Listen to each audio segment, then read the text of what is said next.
मैं doctor Neetu Singh, professor department of anthropology, Vidyant Hindu degree college. आज की जो ये क्लास है उसमें हम लोग चर्चा करेंगे सामाजिक मानव विज्ञान के ऐतिहासिक और दार्शनिक आधारों पे, अर्थात philosophical and historical foundations of social anthropology कि सामाजिक मानव विज्ञान किस तरह से विकसित हुआ और जो सामाजिक में मानव विज्ञान का या सोशल एंथ्रोपोलॉजी का कंटेंट है, जो सब्जेक्ट मैटर है, जो स्कोप है, वो शुरू कहाँ से हुआ, उसके जो दार्शनिक और ऐतिहासिक आधार हैं वो क्या है। तो इस इकाई में हम यूनिट 2 में, ब्लॉक 1 के यूनिट 2 में हम जानेंगे कि जो बिगिनिंग है सोसाइटी की, समाज की, कि साइंटिफिक स्टडी ऑफ सोसाइटी या समाज की जो वैज्ञानिक अध्ययन की संभावना और उसकी शुरुआत कैसे हुई। इसके अंतर्गत हम जानेंगे मॉन्टेस्क्यू की सोशल डाइवर्सिटी के सिद्धांत को और ऑगस्ट कॉम्ट के प्रत्यक्षवाद या पॉजिटिविस्ट व्यू ऑफ सोसाइटी को, इसको जानेंगे। इसके बाद हम ह्यूमन इवोल्यूशन, मानव का जो उद्विकास है वो कैसे हुआ, कौन कौन से थिंकर ने मानव के उद्विकास की थ्योरी दी और इस सिद्धांत के प्रतिपादन के पीछे उनका क्या उद्देश्य था।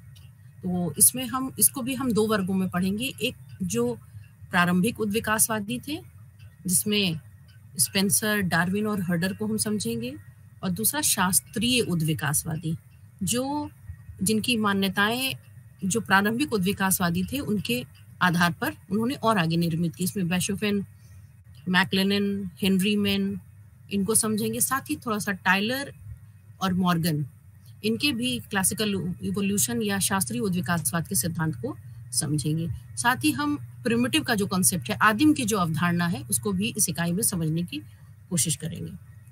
और इस इकाई के अध्ययन के बाद हम यह समझ में आ जाएगा कि सामाजिक मानव विज्ञान का जो स्कोप है उसका ऐतिहासिक और दार्शनिक विकास कैसे कैसे हुआ, और साथ ही जो आरंभिक उद्विकासवादी थे और शास्त्रीय उद्विकासवादी थे उन्होंने किस तरह से मानव उद्विकास की अवधारणा को आगे बढ़ाया। हमें ये जानना आवश्यक है कि कोई भी ज्ञान हो उसका कोई न कोई दार्शनिक आधार होता है, ऐतिहासिक आधार होता है, क्योंकि कोई भी ज्ञान अचानक से नहीं हो, कोई भी कंसेप्ट या अवधारणा अचानक से नहीं उद्भूत होती, उसके पीछे एक चिंतन और मंथन होता है, कोई न कोई दार्शनिक और ऐतिहासिक आधार होता है। वैक्यूम में कोई भी डिसिप्लिन डेवलप नहीं होता है, उसके लिए एक इंटेलेक्चुअल क्लाइमेट की आवश्यकता होती है, बौद्धिक परिवेश की आवश्यकता होती है, और उसमें कुछ एक चिंतक होते हैं या समाज में कुछ ऐसे लोग होते हैं जो समाज के विभिन्न विषयों के ऊपर दूसरे ही दृष्टिकोण से, एक नए दृष्टिकोण से सोचने समझने का प्रयास करते हैं। तो सामाजिक मानव विज्ञान का जो विकास हुआ उसमें भी कुछ ऐसे चिंतक आए समय समय पर जिन्होंने ये देखा कि जो ये समाज है वो क्या डिवाइन क्रिएशन है और ह्यूमन एजेंसी है, इसके बारे में उन्होंने चिंतन मनन किया। क्योंकि बहुत लंबे समय तक यह माना गया कि जो समाज है उसके अध्ययन और विश्लेषण की कोई आवश्यकता नहीं, सोसाइटी के अध्ययन की और उसके एनालिसिस की कोई जरूरत नहीं, क्योंकि यह डिवाइन क्रिएशन है। और 16वीं और 17वीं शताब्दी में यूरोपियन स्कॉलर्स ने यह चिंतन शुरू किया कि जो समाज है या सोसाइटी है ये दैवीय क्रिएशन नहीं है, डिवाइन क्रिएशन नहीं है, बल्कि यह मानवीय ह्यूमन एजेंसी है। मानव ने धीरे धीरे विकसित किया और एक समाज, मानव की जो उत्पत्ति है या मानव की जो स्थिति है उसने एक समाज के रूप में रहना शुरू कर दिया, क्योंकि मानव क्या है, एक सामाजिक प्राणी है। तो समाज की उत्पत्ति कैसे हुई, उसकी ऐतिहासिक और दार्शनिक अवधारणा क्या है, इसको हम इस सोशल एंथ्रोपोलॉजी में समझेंगे। और जैसा कि मैंने बताया कि कुछ समय बाद यह चिंतकों ने स्वीकार कर लिया कि सोसाइटी डिवाइन क्रिएशन नहीं है अपितु ह्यूमन एजेंसी है। और फिर जब यह अवधारणा सामने आने लगी, बहुत सारे यूरोपीय चिंतकों ने जब ये अवधारणा सामने लाई कि समाज एक ह्यूमन एजेंसी है, तो चर्च के आधिपत्य पर भी यह उनकी जो चिंतन परंपरा थी चर्च की कि जो सोसाइटी है वो डिवाइन क्रिएशन है, इस पर भी प्रश्न खड़ा हुआ। और इस संदर्भ में David Hume, John Locke, Thomas Hobbes और रूसो की जो बौद्धिक चिंतन था वो बहुत महत्वपूर्ण हो जाता है, क्योंकि इन चिंतकों ने 17वीं शताब्दी के आसपास समाज के विकास पर चर्चा आरंभ कर दी थी और 17वीं शताब्दी के पश्चात यूरोपियंस जो है वो नॉन यूरोपियंस के संपर्क में आए और ये संपर्क का कारण था उपनिवेश, व्यापार और वाणिज्य।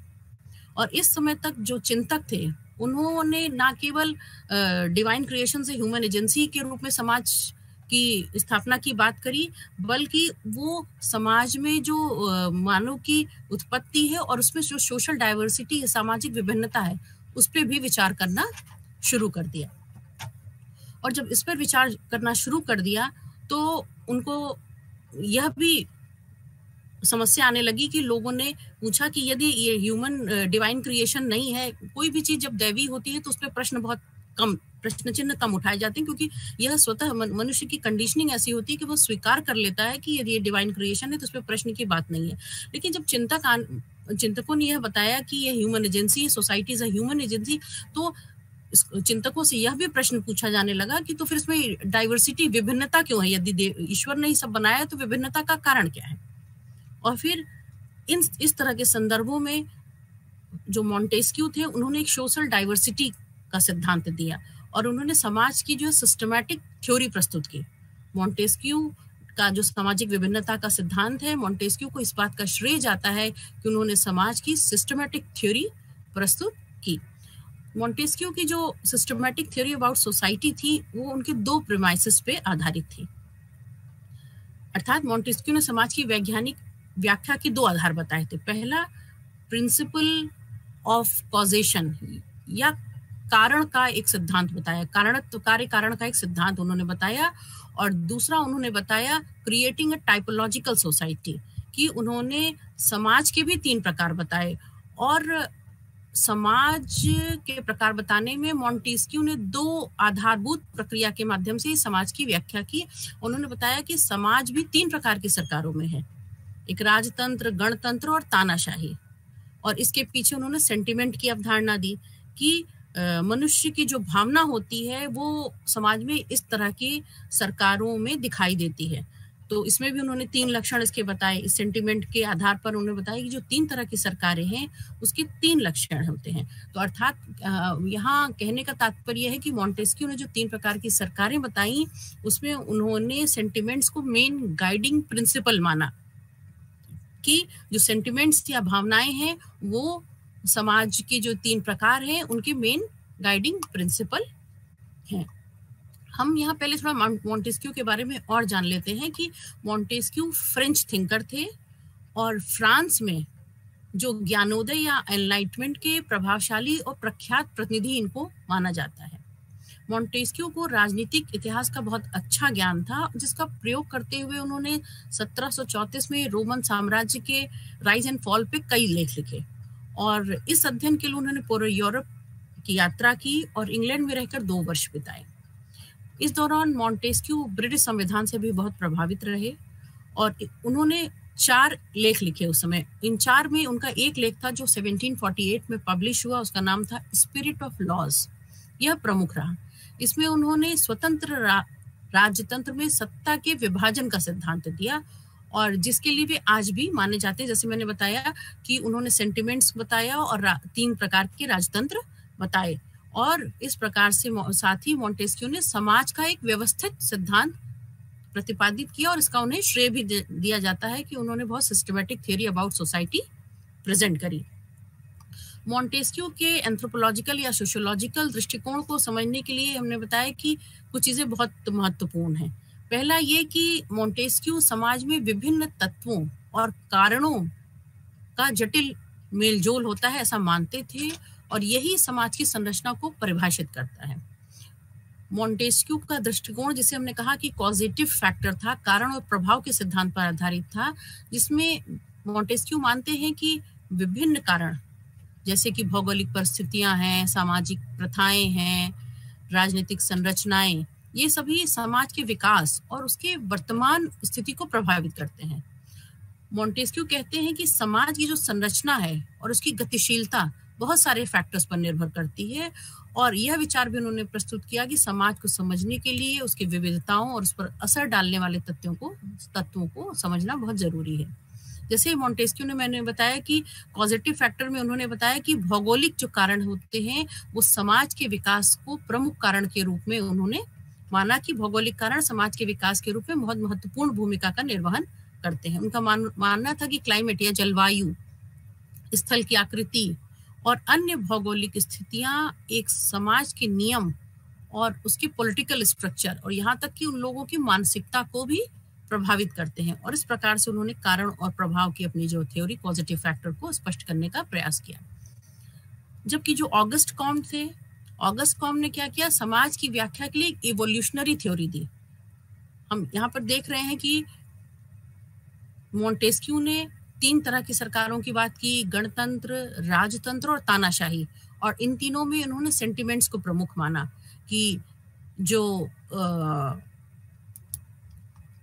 गणतंत्र है उसमें उन्होंने कहा कि सद्गुण और शील प्रमुख सेंटिमेंट फैक्टर होते हैं, जबकि राजतंत्र में सम्मान और पदानुक्रम को महत्व दिया जाता है, जबकि तानाशाही भय से चलती है। तो ये 3 जो है बहुत इंपॉर्टेंट बात मॉन्टेस्क्यू ने बताई थी जब सरकारों की बात की थी। मॉन्टेस्क्यू जो इस सेंटिमेंट्स की बात करते हैं, रूथ बेनेडिक्ट ने भी अपने कल्चर एंड पर्सनालिटी स्कूल में जो नेशनल कैरेक्टर की बात बताई थी, इसी को उन्होंने इथॉस किया, कहा कि जो नेशनल कैरेक्टर होता है या किसी संस्कृति का जो विशिष्ट राष्ट्रीय चरित्र होता है वो वहाँ के इथॉस की वजह से निर्मित होता है। लेकिन और ये सब को एग्जिस्ट करते हैं एक साथ। लेकिन जो ऑगस्ट कॉम्ट ने बताया कि सोसाइटी का जो डेवलपमेंट हुआ उसका फिलोसॉफिकल आधार उन्होंने एक इवोल्यूशनरी प्रोसेस को बताया। कॉम्ट कहते हैं कि समाज के विकास 3 चरणों में हुआ। एक धार्मिक चरण है, थियोलॉजिकल स्टेट, दूसरी दार्शनिक चरण है, मेटाफिजिकल स्टेट, और तीसरा है साइंटिफिक स्टेज। जो थियोलॉजिकल स्टेज या धार्मिक चरण है, इसमें लोग प्राकृतिक घटनाओं को देवताओं या अलौकिक शक्तियों के संदर्भ में समझते थे। लेकिन मेटाफिजिकल स्टेज में या दार्शनिक चरण, इसको तात्विक चरण भी हिंदी में कहते हैं, इस चरण में समाज ने आध्यात्मिकता से हटकर दार्शनिक विचारों की ओर अपना ध्यान को केंद्रित किया और समझने की कोशिश की कि इस समाज की उत्पत्ति कैसी हुई, डिवाइन क्रिएशन है या इसके पीछे, मतलब थोड़ा सा इन्होंने लॉजिकल आधार पर चीजों को सोचने का प्रयास किया। और कॉम्ट तीसरे चरण को बताते हैं साइंटिफिक स्टेज। साइंटिफिक स्टेज में उन्होंने समाज विज्ञान और तर्क के आधार पर समाज के विकास को समझाने का प्रयास किया। तो कॉम्ट का जो दृष्टिकोण है वो सामाजिक विकास को एक यूनिलीनियर प्रोसेस के रूप में देखता है, एक रैखिक प्रक्रिया के रूप में देखता है, जबकि मॉन्टेस्क्यू का जो दृष्टिकोण है वो अधिक जटिल और बहुआयामी है। मॉन्टेस्क्यू के लिए समाज का कोई भी पहलू केवल एक कारण से नहीं बल्कि बहुत सारे कारकों की जटिल क्रिया और प्रतिक्रिया से प्रभावित होता है। तो मॉन्टेस्क्यू का समाज के गठन के विश्लेषण में यह स्पष्ट रूप से दिखता है कि समाज का ढांचा और उसकी संरचना आर्थिक निर्णयवाद, इकोनॉमिक डिटर्मिनिज्म या आर्थिक कारकों से प्रभावित होती है। मॉन्टेस्क्यू ने समाज की व्याख्या के लिए बहुत सारे प्रगतिशील मापदंड या चरणबद्ध सिद्धांत नहीं दिए, लेकिन उन्होंने इस बात का विशेष ध्यान रखा कि किस प्रकार जो उत्पादन के साधन होते हैं, मोड ऑफ प्रोडक्शन होता है, वो आर्थिक निर्णय समाज पर गहरा प्रभाव डालते हैं। इकोनॉमिक डिटर्मिनिज्म पर उन्होंने बहुत बल दिया। अब ये आर्थिक निर्णयवाद क्या है, ये थोड़ा समझने का प्रयास करते हैं। आर्थिक निर्णयवाद का तात्पर्य होता है कि जो उत्पादन के साधन है या मोड ऑफ प्रोडक्शन है, जैसे कि भूमि, श्रम, पूंजी और तकनीकी, किसी भी समाज की संरचना, उसकी विचारधारा और उसके शक्ति के संतुलन को प्रभावित करते हैं। तो मॉन्टेस्क्यू कहते हैं कि ये आर्थिक कारक जो हैं समाज की राजनीतिक व्यवस्था और उसकी संस्थाओं को भी आकार देते हैं, और उनका मानना था कि जो संसाधनों का वितरण और नियंत्रण होता है वही समाज में सत्ता के संतुलन को परिभाषित करता है। इस तरह मॉन्टेस्क्यू ने इकोनॉमिक डिटर्मिनिज्म पर भी जोर दिया कि मोड ऑफ प्रोडक्शन कहीं ना कहीं सोसाइटी में एक बैलेंस को क्रिएट करता है और वो समाज को निर्धारित करने वाला एक महत्वपूर्ण निर्धारक तत्व है। मॉन्टेस्क्यू का संतुलन का सिद्धांत भी इसी आधार पर विकसित होता है। मॉन्टेस्क्यू कहते हैं कि समाज में विभिन्न शक्तियों के बीच संतुलन स्थापित होना चाहिए ताकि किसी एक वर्ग या समूह को बहुत ज्यादा शक्ति ना मिल सके, और इस शक्ति के संतुलन में आर्थिक तत्व या मोड ऑफ प्रोडक्शन बहुत महत्वपूर्ण भूमिका निभाते हैं। ऐसा क्यों? ऐसा वो इसलिए बताते हैं कि जिसके पास उत्पादन के साधनों का नियंत्रण होता है, उसके पास शक्ति भी अधिक होती है। और मोंटेस्क्यू का तर्क है कि जो शक्ति का केंद्रीकरण है, समाज में असमानता और न्याय को बढ़ावा देता है। कि वो कहते हैं कि जो सेंट्रलाइजेशन ऑफ पावर है वो उचित नहीं है, क्योंकि वो असमानता को और अन्याय को बढ़ावा देता है, जबकि जो डिसेंट्रलाइजेशन ऑफ पावर है वो लोकतंत्र और स्वतंत्रता के लिए अनिवार्य है। तो इस प्रकार मोंटेस्क्यू स्पष्ट करते हैं कि आर्थिक शक्ति, उत्पादन के साधनों पर नियंत्रण और शक्ति संतुलन के बीच जो यह संबंध है, वही मोंटेस्क्यू के जो एनालिसिस है उसके केंद्र में है। मोंटेस्क्यू स्पष्ट करते हैं कि कोई भी समाज तभी समृद्ध और स्थिर हो सकता है जब उसमें आर्थिक संसाधनों और राजनीतिक शक्तियों के बीच संतुलन हो।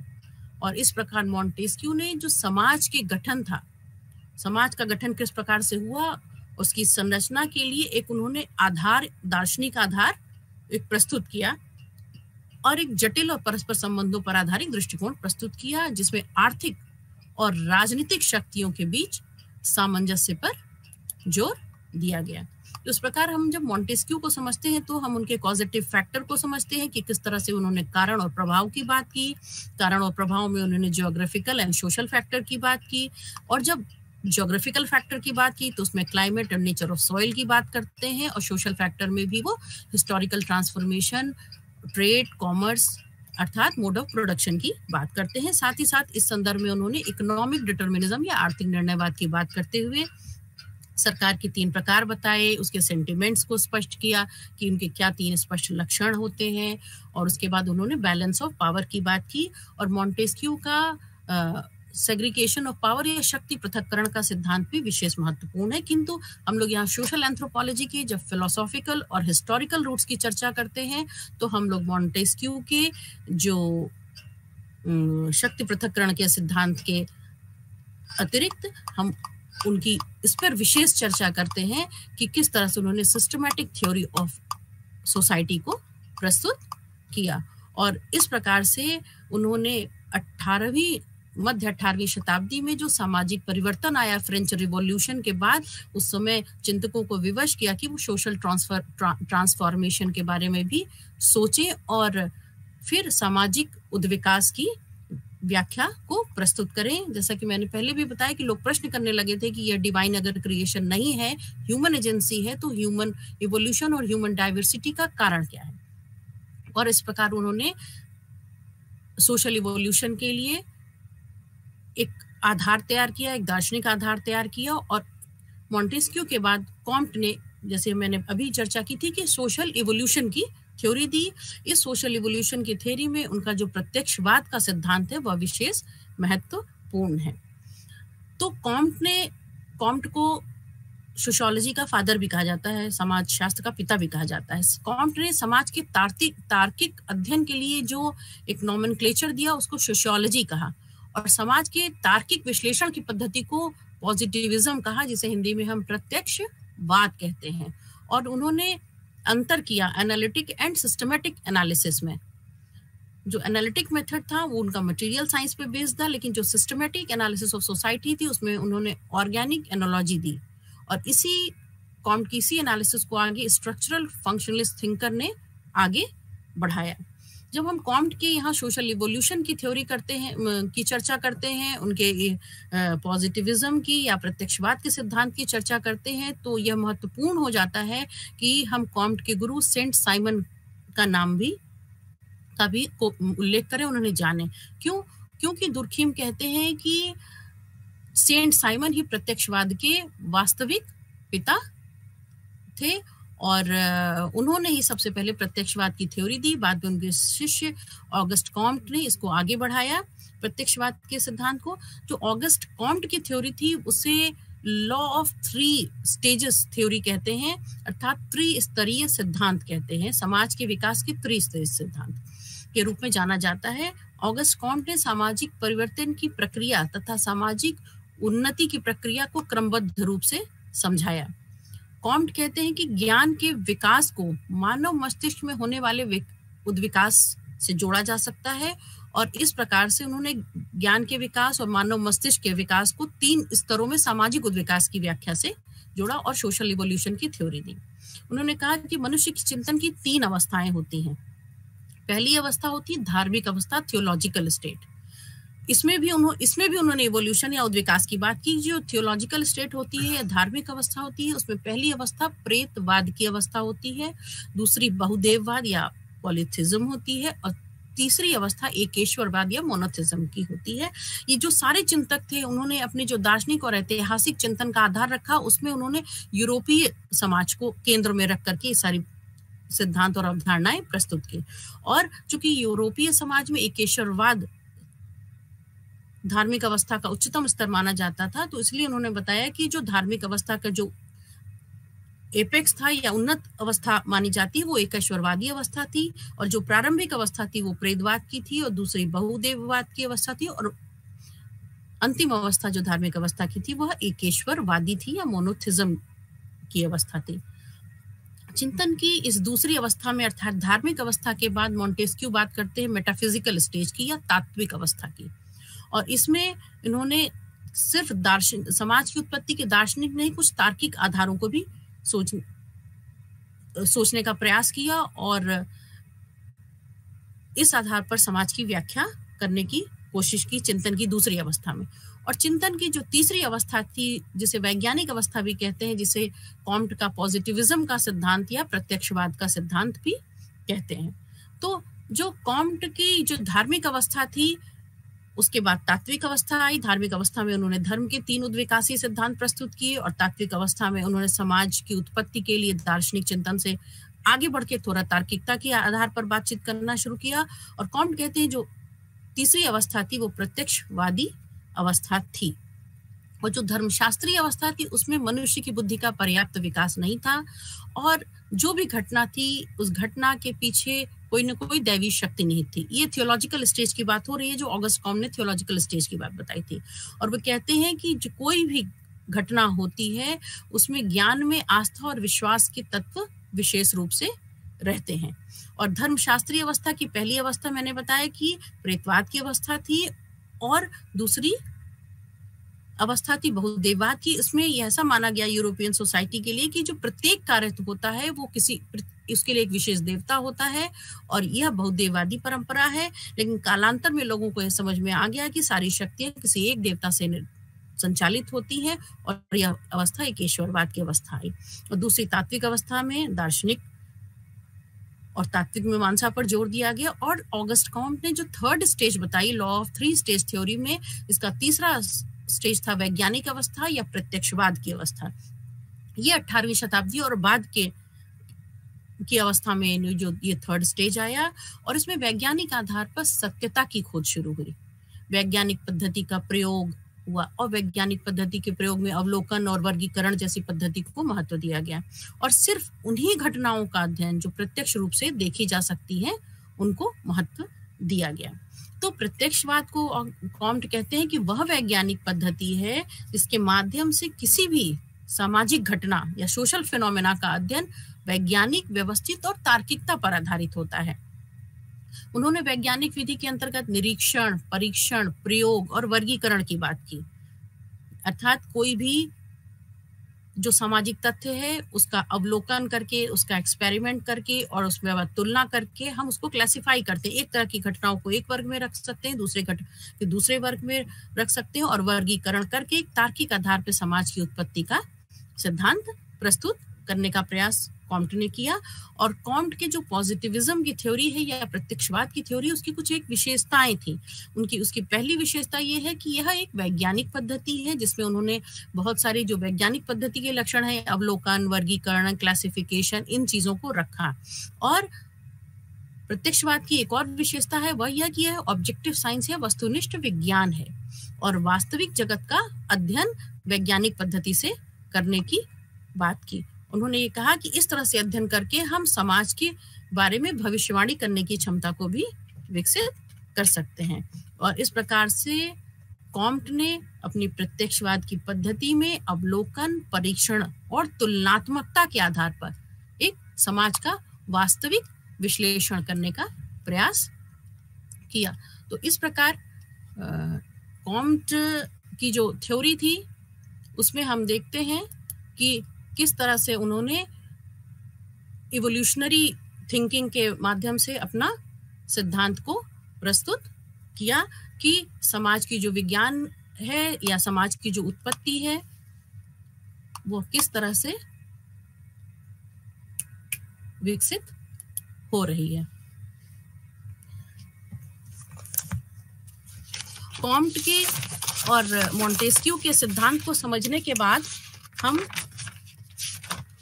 समझने की कोशिश करते हैं कि किस तरह से जो ह्यूमन इवोल्यूशन या मानव उद्विकास का समाजशास्त्र में जो विकास हुआ कॉम्ट और मोंटेस्क्यू के बाद, कौन से वो थिंकर्स थे जिन्होंने ह्यूमन इवोल्यूशन की थ्योरी को दिया। इसमें सबसे पहले स्पेंसर का नाम आता है। Just a minute.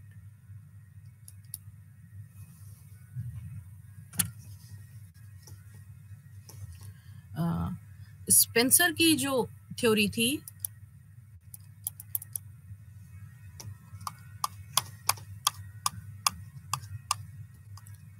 स्पेंसर ने ह्यूमन इवोल्यूशन की बात की, सोशल इवोल्यूशन की बात की, और मैं सोशल इवोल्यूशन के सिद्धांत में यह बताया कि संसार की हर चीज, चाहे वह जीवित हो या निर्जीव, सामाजिक हो या असामाजिक, सभी उद्विकास के नियमों द्वारा संचालित होती हैं और विकास का आधार मुख्य रूप से दो सिद्धांतों पर टिका है।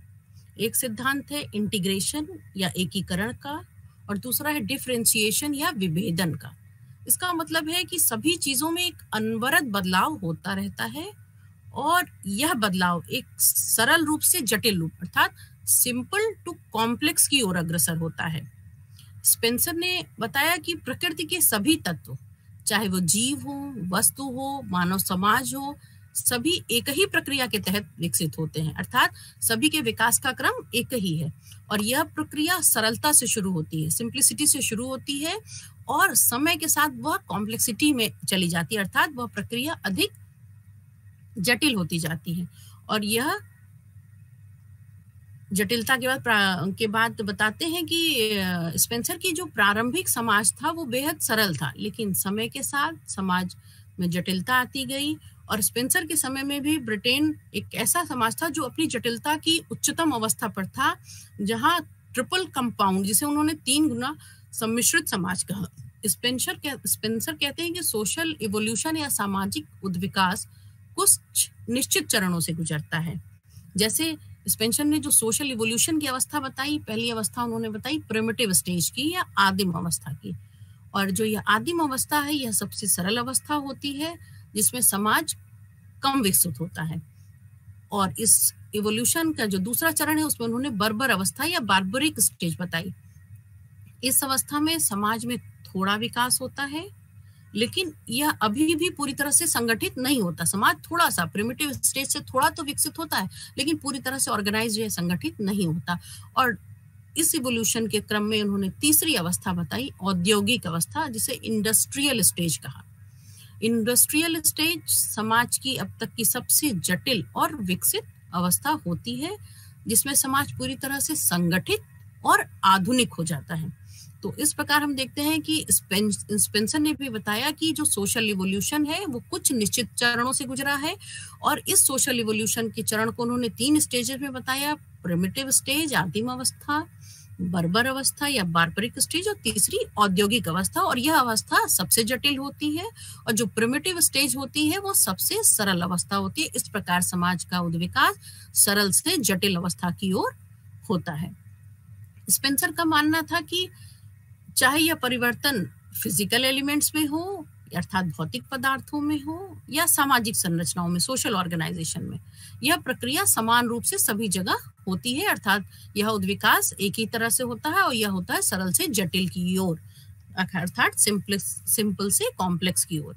और प्रकृति में भी जो परिवर्तन होता है वह इसी नियम के तहत संचालित होता है, अर्थात सरल से जटिल की ओर, जिसमें हर चीज अपने समय के अनुसार बदलती है और अंत में समाप्त होकर फिर से प्रकृति में विलीन हो जाती है।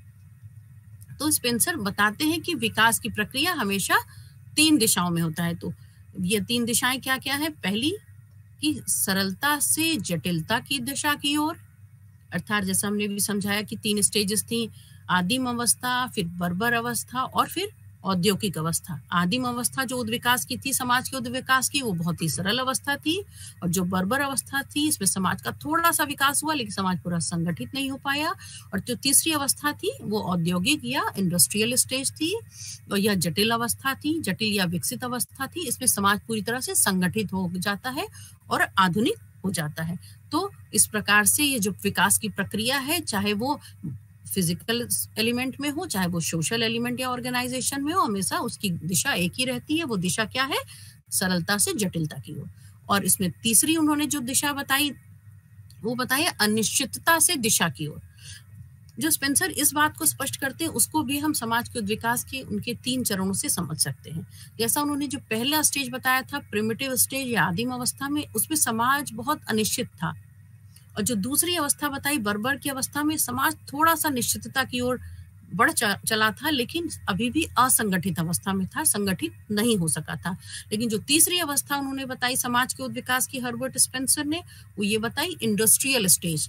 तो इंडस्ट्रियल स्टेज में क्या था? यह जटिल अवस्था थी और विकसित अवस्था थी, और इस समय तक समाज पूरी तरह संगठित और आधुनिक हो चुका था। तो इस प्रकार से उन्होंने अनिश्चितता से निश्चितता की दशा की ओर बात की।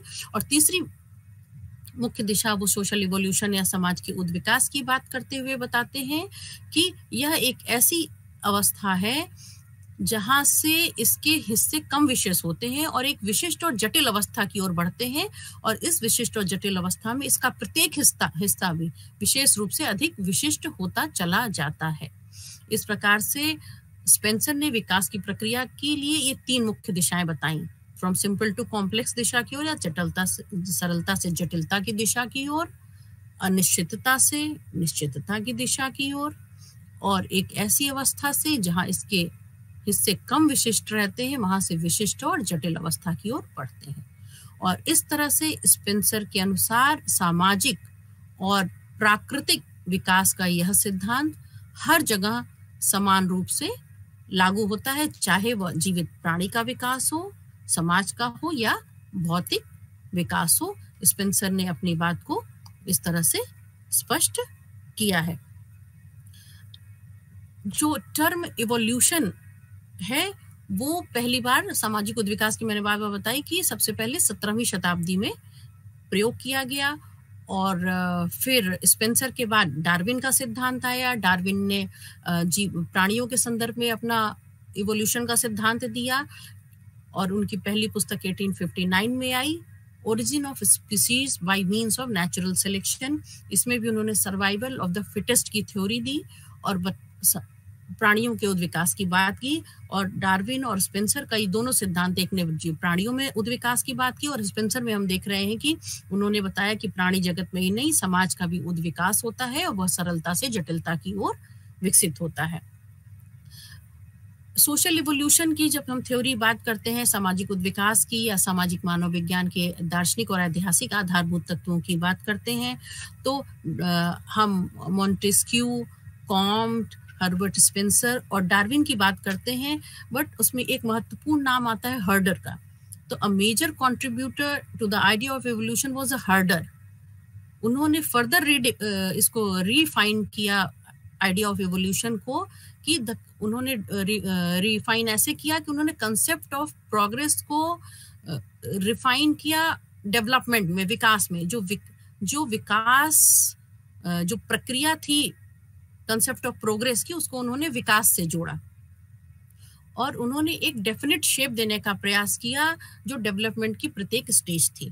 तो जब हम सोशल इवोल्यूशन की बात करते हैं तो हर्डर का नाम लेना भी यहाँ पे आवश्यक हो जाता है, अन्य सामाजिक और चिंतकों के साथ साथ।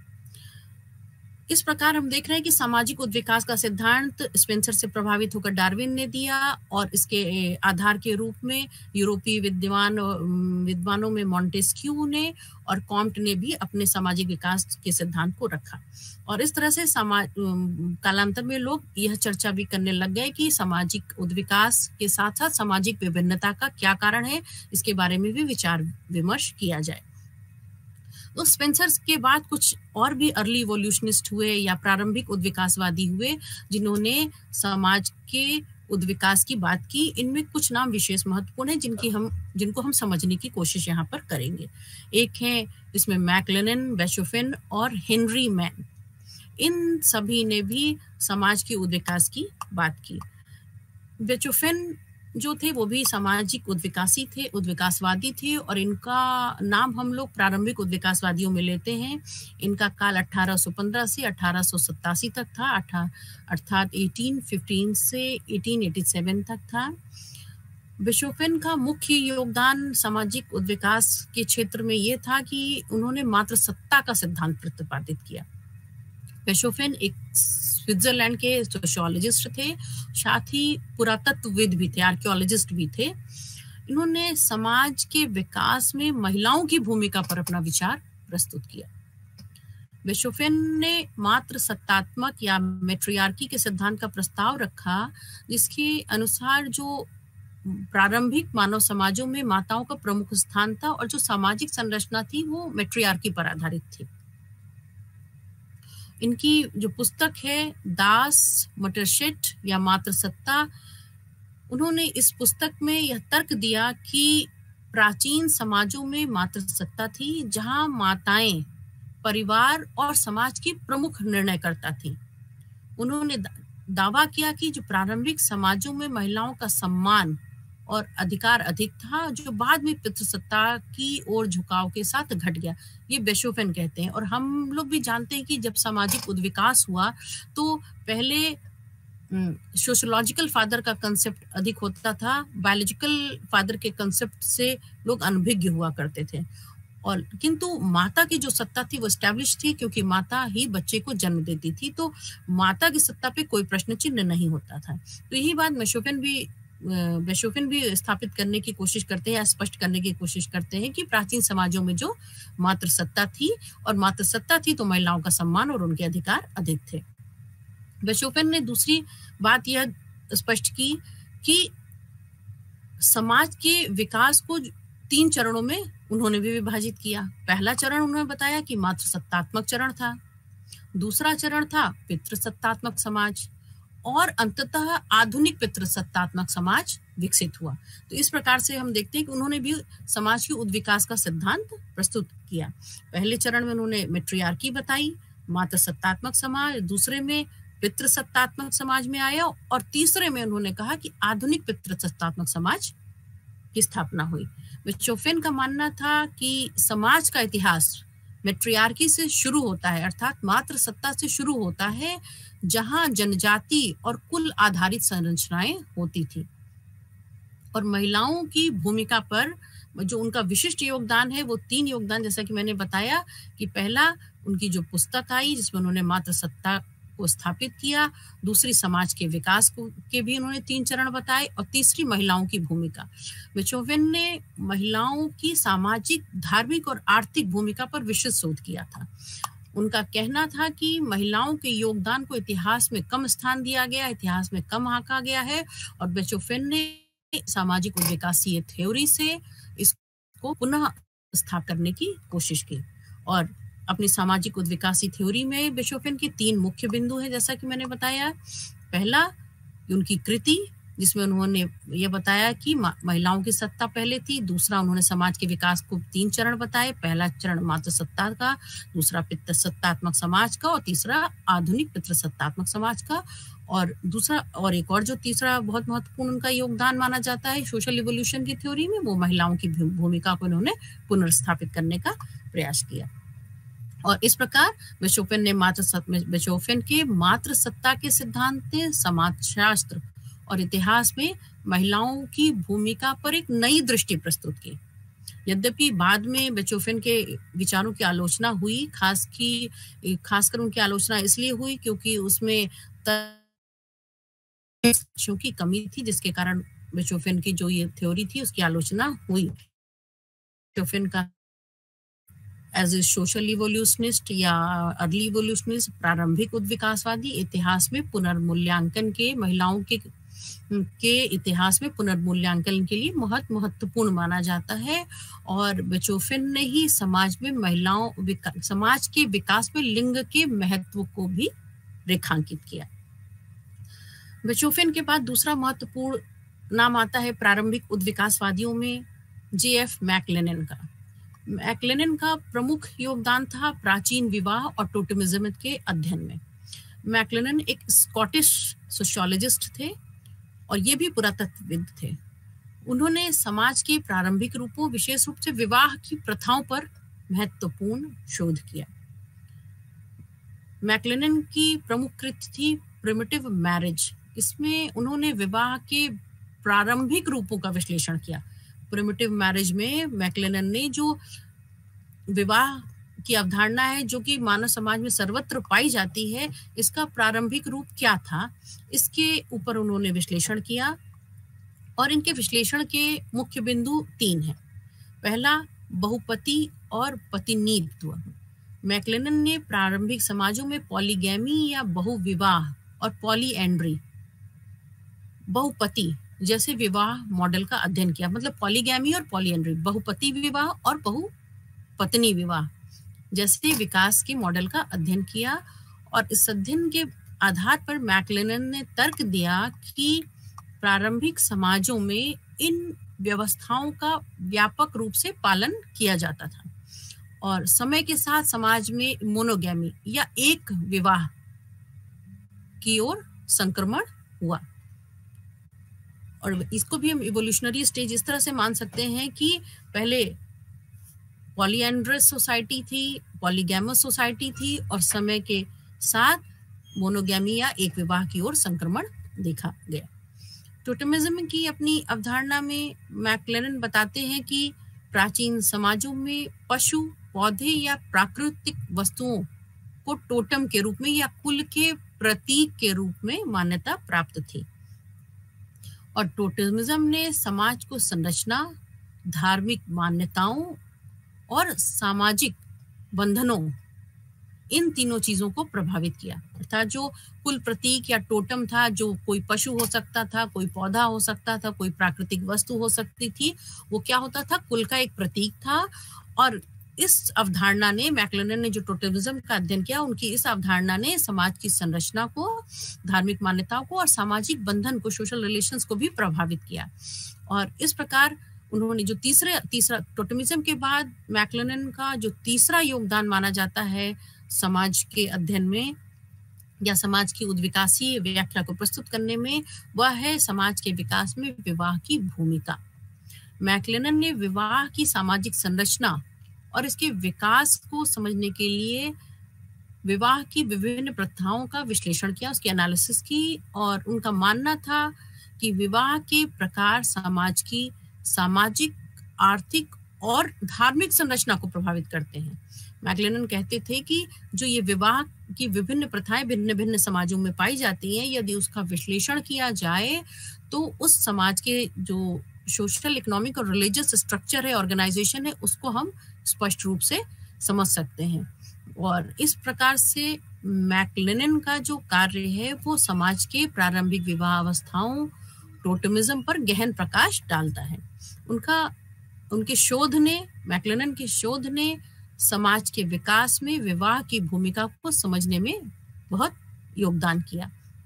यदि भी बाद में मैकलेलन के भी कुछ विचारों की आलोचना हुई और उनकी आलोचना मुख्य रूप से टोटेमिज्म के सिद्धांत के ऊपर हुई, जिसके बाद में सामाजिक और सांस्कृतिक विविधताओं को पर्याप्त रूप से यह आलोचना की गई। उन्होंने सामाजिक और सांस्कृतिक विविधताओं को पर्याप्त रूप से नहीं समझाया। किंतु फिर भी जो मैकलेलन का योगदान है, जिसमें उन्होंने विवाह के विभिन्न प्रकारों का विश्लेषण किया, वह समाजशास्त्र में विवाह के इतिहास और प्रथाओं को समझने के लिए बहुत महत्वपूर्ण माना जाता है। मैकलेलन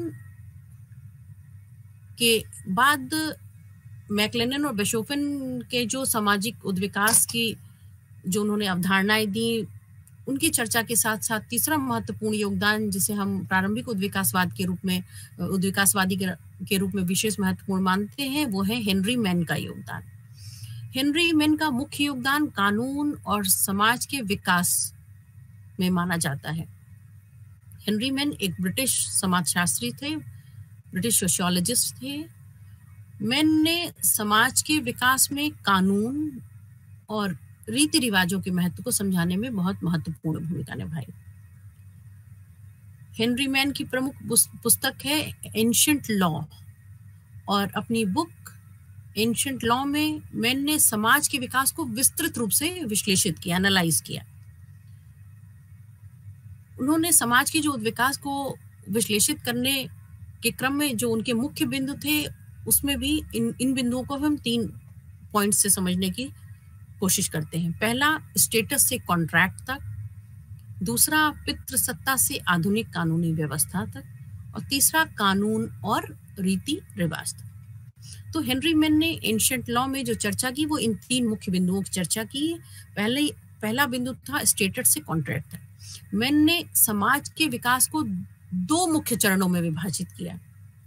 पहला, स्टेटस आधारित समाज, और दूसरा कॉन्ट्रैक्ट आधारित समाज। जो स्टेटस आधारित समाज की बात मेन कहते हैं, इस समाज में व्यक्ति की स्थिति जन्म, कुल और सामाजिक वर्ग पर आधारित थी। अर्थात व्यक्ति जन्म से ही अपने स्टेटस का निर्धारण करता है। जैसे कुल में उसका जन्म होता है, वहीं से उसके सामाजिक वर्ग का निर्धारण होता है। जबकि जो कॉन्ट्रैक्ट सोसाइटीज थी, कॉन्ट्रैक्ट आधारित समाज है, उसमें व्यक्तियों के बीच कानूनी समझौते और अनुबंध प्रमुख होते हैं। और इस तरह से उन्होंने स्टेटस और कॉन्ट्रैक्ट सोसाइटी की बात की। एक में जन्म के आधार पर था, दूसरे जो है समझौते और कानूनी अनुबंध के आधार पर उन्होंने स्पष्ट करने का प्रयास किया हेनरी मेन ने। हेनरी मेन का जो एंशिएंट लॉ में दूसरे बिंदु की वो चर्चा करते हैं, उसमें उन्होंने बताया कि पितृसत्ता से आधुनिक कानूनी व्यवस्था तक विकास की बात की। मेन ने तर्क दिया कि प्रारंभिक समाज पितृसत्तात्मक पेट्रियार्की या पितृ प्रधान समाज था, जिसमें पिता की सत्ता पर वो समाज आधारित था, जहां पुरुषों का प्रमुख स्थान था। समाज के साथ समाज में पितृसत्ता से विकसित होकर आधुनिक कानूनी व्यवस्थाओं की ओर शनय शनय बढ़ा, जिसमें व्यक्तिगत अधिकार और कानूनी अनुबंधों की महत्वपूर्ण भूमिका होती थी।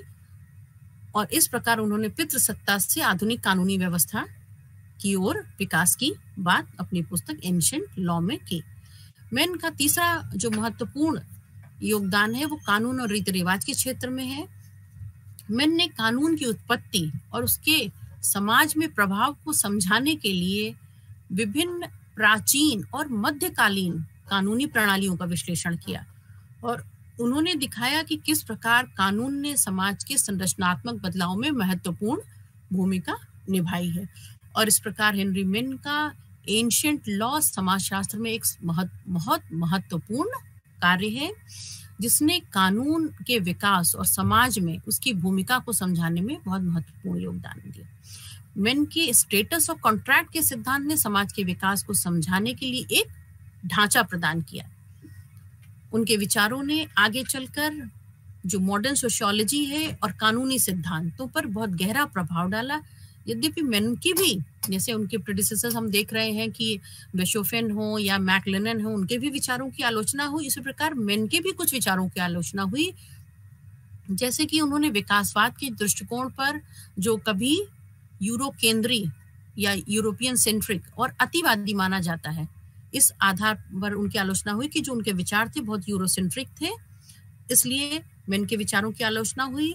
और फिर भी मेन का जो कार्य है समाज के कानूनी और सामाजिक विकास के समझने के लिए बहुत ही महत्वपूर्ण माना जाता है। तो इस प्रकार जब हम प्रारंभिक उद्विकासवादियों की चर्चा करते हैं, और प्रारंभिक उद्विकासवादियों में बेशोफेन, मैकलेनन और जो हेनरी मेन हैं, इन्होंने मानव समाज और उसके विकास को समझने में बहुत महत्वपूर्ण योगदान दिया। बेशोफेन ने मातृसत्ता के माध्यम से महिलाओं की भूमिका को रेखांकित किया, वहीं मैकलेनन ने प्राचीन विवाह की व्यवस्थाओं और टोटेमिज्म पर विश्लेषण किया। तो मेन ने समाज के कानूनी और सामाजिक विकास पर प्रभाव डाला। इन तीनों सामाजिक चिंतकों ने के कार्य ने सोशल एंथ्रोपोलॉजी, हिस्ट्री और लॉ के अध्ययन में बहुत गहरी छाप छोड़ी और इनके सिद्धांत आज भी सामाजिक संरचनाओं को समझने में बहुत उपयोगी माने जाते हैं। तो इस प्रकार हम अर्ली इवोल्यूशनिस्ट की जब हम चर्चा करते हैं तो इसमें 3 लोगों के योगदान को बहुत विशेष माना जाता है। अर्ली इवोल्यूशनिस्ट के बाद या प्रारंभिक उद्विकासवादियों के बाद चर्चा की जाएगी शास्त्रीय उद्विकासवादी। शास्त्रीय उद्विकासवादियों को भी हम समझने का प्रयास करेंगे, किस प्रकार के समाज के उद्विकास में इन्होंने इनके चिंतन ने योगदान दिया। जब हम शास्त्रीय उद्विकासवादियों की बात करते हैं तो इसमें सबसे महत्वपूर्ण योगदान टेलर, F.W. टेलर और मॉर्गन का माना जाता है। टेलर और मॉर्गन की जो सोशल इवोल्यूशन की थ्योरी थी, शास्त्रीय उद्विकास, जिन्हें शास्त्रीय उद्विकासवादी कहा जाता है, इन्होंने भी बताया कि समाज का उद्विकास एक रेखीय हुआ है। इनका चिंतन भी डार्विन की थ्योरी से बहुत प्रभावित था। जो चार्ल्स डार्विन का काम था, उसमें उन्होंने बताया कि सबकी उत्पत्ति क्या है, एक ही है। मोनोजेनिस्टिक स्कूल के माने जाते हैं डार्विन की तरह ही मॉर्गन और टेलर भी, जिनका ये विश्वास था कि जो सभी मनुष्य हैं उनकी ओरिजिन एक है और सभी के सोचने का तरीका एक है। साइकिक सब मनुष्यों में क्या है कि सभी सरल से जटिल अवस्था की ओर विकसित हुए हैं, एक ही संस्कृति की। उसी तरह उन्होंने बताया कि डार्विन ने तो प्राणी जगत के क्षेत्र में मोनोजेनिस्टिक स्कूल की बात की, लेकिन जो संस्कृति और समाज के क्षेत्र में मोनोजेनिस्टिक स्कूल की बात की टेलर और मॉर्गन ने। इन्होंने बताया कि सभी की उत्पत्ति सरल से जटिल अवस्था की ओर होती है और सभी मनुष्यों का सोचने का तरीका एक है। साइकिक यूनिटी ऑफ मैनकाइंड पाई जाती है मनुष्य में। सभी मनुष्य एक ही तरह से सोचते और विचार करते हैं। और जो मानव विज्ञान एज ए डिसिप्लिन है, एंथ्रोपोलॉजी एज ए डिसिप्लिन है, तो वह 2 मुख्य चीजों पर विचार करता है। एक सामाजिक उद्विकास यदि समाज के क्षेत्र में देखा जाए, और दूसरा बायोलॉजिकल क्षेत्र में देखा जाए तो ह्यूमन ओरिजिन, शारीरिक उद्विकास कैसे हुआ, अर्थात ये उद्विकास पे विशेष चर्चा करता है। और दूसरा विभिन्नता पे, ओरिजिन एंड वेरिएशन या डाइवर्सिटी। यदि प्राणी जगत में देखें या बायोलॉजिकल फील्ड में देखते हैं तो ह्यूमन ओरिजिन और ह्यूमन डाइवर्सिटी की बात करता है, और एंथ्रोपोलॉजी के क्षेत्र में देखें तो सोशल या कल्चरल ओरिजिन की बात करता है कि जो सोसाइटी की ओरिजिन कैसे हुई और इसमें ये डाइवर्सिटी क्यों पाई जाती है।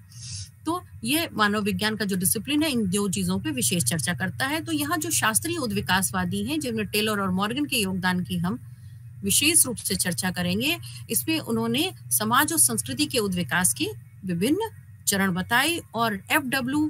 टेलर को मानव विज्ञान का पहला प्रोफेसर माना जाता है, पहला शिक्षक माना जाता था, यद्यपि वो मानव शास्त्र में वो ट्रेंड नहीं थे। और सोशल एंथ्रोपोलॉजी की क्लासिकल थ्योरी में उनका विशेष रूप से योगदान माना जाता है। जो शास्त्रीय उद्विकासवादी थे, पहले हम इनकी थोड़ी सी मूल मान्यताओं को समझ लेते हैं कि किस प्रकार उन्होंने समाज और संस्कृति के उद्विकास की बात की।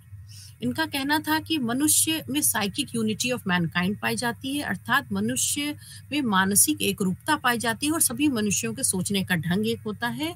और जो समाज और संस्कृति का विकास हुआ है वो एक रेखीय है, यूनिलीनियर है, अर्थात सरल से जटिल अवस्था की ओर समाज का विकास हुआ है। फ्रॉम सिंपल टू कॉम्प्लेक्स की ओर में समाज का विकास हुआ है। और इस क्रम में हम यदि टेलर की बात करते हैं तो टेलर ने भी बताया कि मनुष्य के सोचने का तरीका एक था और प्रिमिटिव मैन के रूप में उन्होंने स्वयं को रख करके यह समझने की कोशिश की कि समाज का विकास किस प्रकार से हुआ है और इसके पीछे कारण क्या था।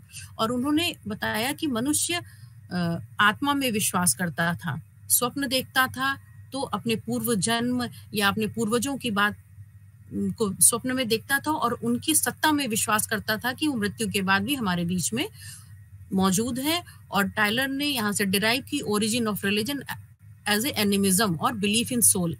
आत्मावाद का सिद्धांत टाइलर के रिलीजन के सिद्धांत को माना जाता है और उन्होंने धर्म की उत्पत्ति का सिद्धांत बताया कि किस तरह से पॉलिथिज्म से या बहुदेववाद से एक देववाद का विकास हुआ और एक देव विकास ही धर्म की उत्पत्ति की उन्नत अवस्था मानी जाती है। यद्यपि इस बात पे भी टाइलर की आलोचना हुई कि टाइलर ने, चूंकि वो यूरोपीय थे तो बहुत एथनोसेंट्रिक व्यू था उनका और जाति केंद्रस्थता से ग्रसित थे, और उन्होंने एक देववाद को धर्म की उत्पत्ति का या धर्म का उच्चतम स्तर माना कि उत्पत्ति के विभिन्न चरणों में जो एकेश्वरवाद था, मोनोथिज्म था, वह धार्मिक मान्यता का या धार्मिक विश्वास का उच्चतम स्तर माना जाता है। टाइलर के साथ साथ हम लुबॉक की भी बात थोड़ी सी चर्चा यहाँ करते हैं कि Lubbock described human evolution in terms of stages of evolution.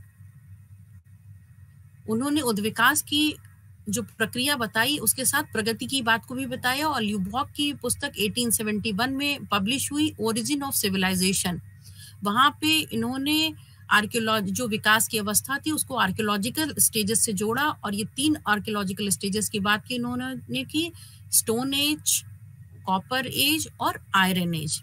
और इन तीनों चरणों के साथ पाषाणकालीन युग, ताम्र युग और लौह युग, ये जो तीनों पुरातात्विक इन्होंने चरण बताए, इसको उन्होंने आर्थिक विकास से जोड़ा। और ये जो आर्थिक विकास और पुरातात्विक चरण था, इसका इन्होंने नाम दिया ह्यूमन इवोल्यूशन के क्रम में या समाज के विकास के क्रम में सेवेजरी। इसमें शिकार और खाद्य संकलन इनका मुख्य कार्य होता था, जो आर्थिक विकास का चरण था। दूसरी अवस्था इन्होंने भी, लुबॉक ने भी बर्बरता की अवस्था बताई, जिसमें पशुपालन का काम मुख्य होता था। और तीसरी जो उन्होंने बताई अवस्था, वो कृषि की अवस्था बताई, इस समय इंडस्ट्रियल सिविलाइजेशन की अवस्था बताई। इस तरह से लुबॉक ने भी टेलर की तरह ओरिजिन ऑफ सिविलाइजेशन में आर्कियोलॉजिकल स्टेजेस के साथ इकोनॉमिक स्टेजेस की बात की, और समाज के उद्विकास को आर्थिक चरण से, आर्थिक विकास से जोड़ा। टेलर की बुक 1871 में आई थी, प्रिमिटिव कल्चर, जिसमें इन्होंने, टेलर ने भी जो मानव समाज की जो विकास के चरण बताए, उसको भी उन्होंने savagery to barbarism to civilisation की बात की कि सबसे पहले असभ्यता की अवस्था थी, फिर बर्बरता की अवस्था आई और फिर सभ्यता की अवस्था आई। उसी तरह लुबॉक ने भी 3 अवस्था बताई और तीनों को आर्थिक विकास की तरह, आर्थिक विकास के चरणों से जोड़ा। टेलर और लुबॉक की बात हम चर्चा करते हैं लुइस हेनरी मॉर्गन की। लुइस हेनरी मॉर्गन की बुक 1877 में आई, एंशिएंट सोसाइटी। एंशिएंट सोसाइटी में मॉर्गन ने समाज के उद्विकास के चरण बताए, और प्रत्येक चरण को उन्होंने आर्थिक विकास से जोड़ा। उन्होंने भी 3 अवस्था सामाजिक उद्विकास की बताई, savagery to barbarism to civilisation, और सेवेजरी के भी 3 चरण बताए, निम्न, मध्य और उच्च। इसी तरह बर्बरता के भी 3 चरण बताए, बर्बरता की निम्न अवस्था, मध्य और उच्च, और सभ्यता की 3 अवस्था बताई, निम्न, मध्य और उच्च। और इस तरह से उन्होंने सामाजिक उद्विकास के मुख्य 3 चरणों को भी 3 चरणों में बांटा, और इन प्रत्येक चरणों की उप चरणों को भी उन्होंने आर्थिक विकास से जोड़ा या तकनीकी विकास से जोड़ा, कि जो प्रारंभिक अवस्था थी वो किस तरह से हंटिंग गैदरिंग की अवस्था आई, फिर जो बर्बरता की अवस्था थी किस तरह से उसे कृषि उत्पादन होने लगा, और जो सभ्यता की अवस्था में लेखन का आविष्कार हुआ, और इस तरह से savagery to barbarism to civilisation की अवस्था हुई। और हेनरी मॉर्गन ने भी समाज के उद्विकास की बात की। और इन तीनों उद्विकासवादियों का, टेलर या मॉर्गन को मुख्य रूप से हम लोग रखते हैं क्लासिकल इवोल्यूशनिस्ट थिंकर या शास्त्रीय उद्विकासी चिंतक में, जिसमें इन्होंने समाज के उद्विकास के 3 चरण बताए। इनको समझने के बाद हम यह समझते हैं कि प्रिमिटिव एज ए कॉन्सेप्ट क्या है। हमने पहले भी बताया कि पैराडाइम शिफ्ट हुआ, और जो सोसाइटी है, ह्यूमन सोसाइटी, वो डिवाइन क्रिएशन ना मान करके ह्यूमन एजेंसी के रूप में माना गया। और फिर जो चिंतक थे उन्होंने सोचना शुरू किया कि समाज का उद्विकास कैसे होता है, समाज के उद्विकास के क्या चरण होते हैं, और किस तरह से समाज आज के विकसित हुआ। यद्यपि ये जो शुरुआती चिंतक थे ये मुख्यतः यूरोसेंट्रिक थे, यूरोपियन जो संस्कृति थी, यूरोपियन जो समाज था, उसको एपेक्स पे या उच्चतम स्तर पर रखते थे और उसी आईने से समाज की व्याख्या करते थे। किंतु जो समाजशास्त्री है या सोशल एंथ्रोपोलॉजिस्ट है, वो यूरोसेंट्रिक होकर नहीं सोचते। उनके जो विश्लेषण का मुख्य बिंदु होता है वो संपूर्ण मानवता होता है, कि पूरी मानवता का उद्विकास कैसा हुआ, पूरे समाज का जो यह रूप देखने को मिलता है उसके विभिन्न चरण क्या है, और यहाँ तक पहुंचने में कौन कौन सी स्टेजेस को पार किया, कौन सी स्टेजेस किस टेक्नोलॉजिकल स्टेज के साथ एसोसिएट की जा सकती है। इस तरह जो सोशल एंथ्रोपोलॉजी का जो स्पेक्ट्रम है वो थोड़ा सा और हम लोग वाइड देखते हैं, और इस प्रकार स्पष्ट हो जाता है कि जो समाज की उत्पत्ति के दार्शनिक और ऐतिहासिक आधार हैं, उसमें सबसे पहले मॉन्टेस्क्यू और कॉम्ट ने अपना योगदान किस प्रकार दिया, और बहुत तार्किक आधार पर यह सोचने का प्रयास किया कि किस तरह से समाज का विकास होता है, और यह एक कोई डिवाइन क्रिएशन नहीं है। और आगे जो अर्ली इवोल्यूशनिस्ट थे या प्रारंभिक उद्विकासवादी थे, वो भी डार्विन की थ्योरी से बहुत प्रभावित हुए, जिसमें हेनरी मॉर्गन का नाम और टाइलर का नाम विशेष रूप से उल्लेखनीय कहा जा सकता है। और इस प्रकार से समाज और संस्कृति के उद्विकास के दार्शनिक और ऐतिहासिक आधार तैयार हुआ, जिसपे सोशल एंथ्रोपोलॉजी का पूरा स्कोप और सब्जेक्ट मैटर डिपेंड करता है। धन्यवाद।